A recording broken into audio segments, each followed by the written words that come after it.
En 2002, le monde entier scandait son nom. Il portait les couleurs du Canada aux Jeux Olympiques d'hiver, glissant sur la neige devant les caméras de la Terre entière. Mais 20 ans plus tard, son nom figurait sur une toute autre liste, celle des 10 fugitifs les plus recherchés de la planète par le FBI. Ryan James Wedding a troqué sa planche de snowboard contre le contrôle d'un empire de cocaïne de plusieurs millions de dollars. Accusé d'avoir ordonné des meurtres de sang-froid et d'avoir inondé l'Amérique du Nord de produits illicites, cet ancien champion est devenu un fantôme pour les forces spéciales américaines, protégé par le redoutable cartel de Sinaloa. Comment un athlète de haut niveau a-t-il pu basculer dans la terreur pure? Vous êtes sur 8 minutes, et aujourd'hui, nous infiltrons la traque de l'Olympien du crime. Accrochez-vous, le départ est immédiat. Pour comprendre cette descente aux enfers, il faut remonter à l'année 2002. Ryan Wedding est alors un jeune athlète brillant. Il termine 24e aux Jeux Olympiques en snowboard. Mais la gloire sportive est éphémère, et l'argent du sponsoring ne suffit plus. Wedding veut la fortune, et vite. C'est à ce moment qu'il bascule de l'or blanc des pistes de ski à la poudre blanche des cartels. Dès 2006, à peine 4 ans après les Jeux, son nom apparaît dans des dossiers de trafic. En 2010, il est condamné à 4 ans de prison à San Diego pour avoir tenté de revendre de la cocaïne. À sa sortie de cellule, la justice pense qu'il va se ranger. C'est tout le contraire. Ryan Wedding décide de passer à la vitesse supérieure. Il ne veut plus être un simple livreur. Il veut devenir le boss. Wedding s'enfuit au Mexique. Grâce à son intelligence logistique d'athlète et son absence totale de pitié, il gagne la confiance des dirigeants du cartel de Sinaloa. Il met sur pied une organisation criminelle d'une efficacité redoutable. Son réseau utilise des camions de transport longue distance pour acheminer des quantités astronomiques de drogue depuis le Mexique, à travers la frontière américaine, jusqu'au Canada. Le FBI estime que son réseau déplaçait jusqu'à 60 tonnes de cocaïne par an. Mais Wedding ne gère pas qu'un business de transport. Pour protéger son empire, il recourt à une violence extrême.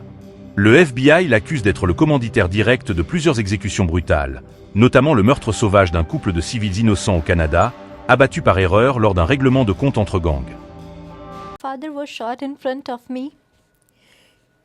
I heard my mother's last screams, and after that, it was complete silence, only the noises of gunshots. Wedding est désormais considéré comme armé et extrêmement dangereux.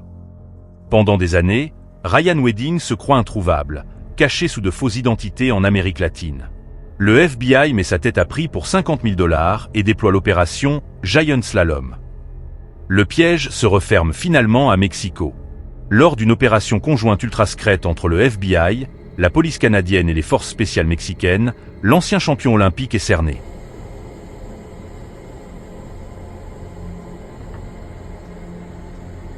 Pour régner en maître absolu sur ce corridor de la mort entre le Mexique et le Canada, Ryan Wedding ne travaillait pas seul. Le FBI a mis au jour d'une véritable multinationale du crime. Son bras droit, un Canadien nommé Andrew Clark, a lui aussi été capturé récemment par les forces spéciales. Les procureurs de Los Angeles ont déposé un acte d'accusation terrifiant. L'ancien skieur olympique gérait une armée d'ombre. Lors des premières audiences préliminaires au tribunal, les témoignages ont révélé que Wedding payait des tueurs à gages pour éliminer quiconque menaçait ses profits. C'est ce réseau de tueurs qui a tragiquement abattu par erreur 2 civils innocents en Ontario. Lors du procès qui se profile à l'horizon, plus de 16 complices vont défiler à la barre.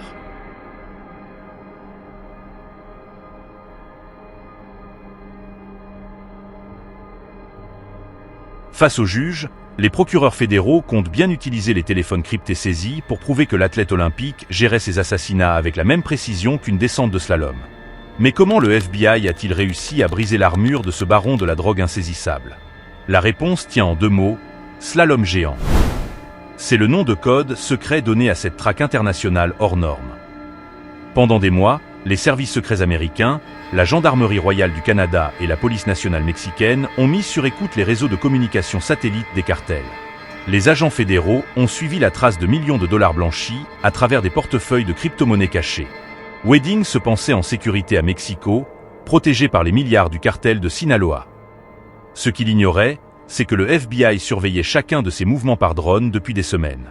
Quand l'ordre d'assaut a été donné, l'ancien champion n'a même pas eu le temps de toucher à son arme. Il a été cueilli en pleine rue, piégé par sa propre arrogance. Ryan Wedding est arrêté. Les images font le tour du monde. L'athlète fier de 2002 marche aujourd'hui la tête basse, escorté par des agents lourdement armés vers un vol d'extradition en direction des États-Unis.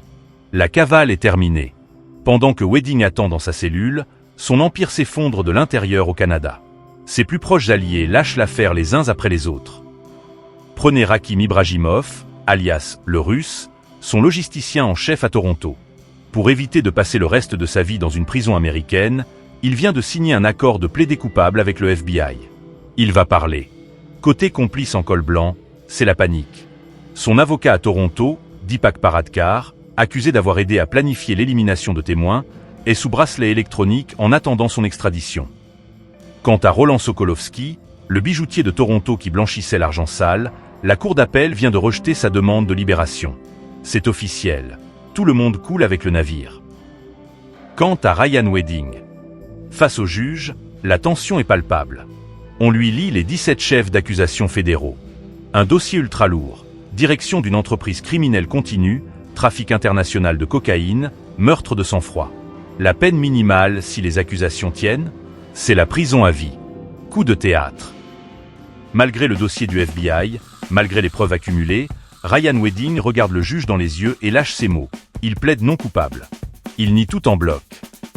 L'ex-olympien refuse de plier point, mais la justice américaine ne tremble pas. Immédiatement, le procureur s'oppose à toute libération. Le verdict du juge tombe comme un coup près. La caution est refusée.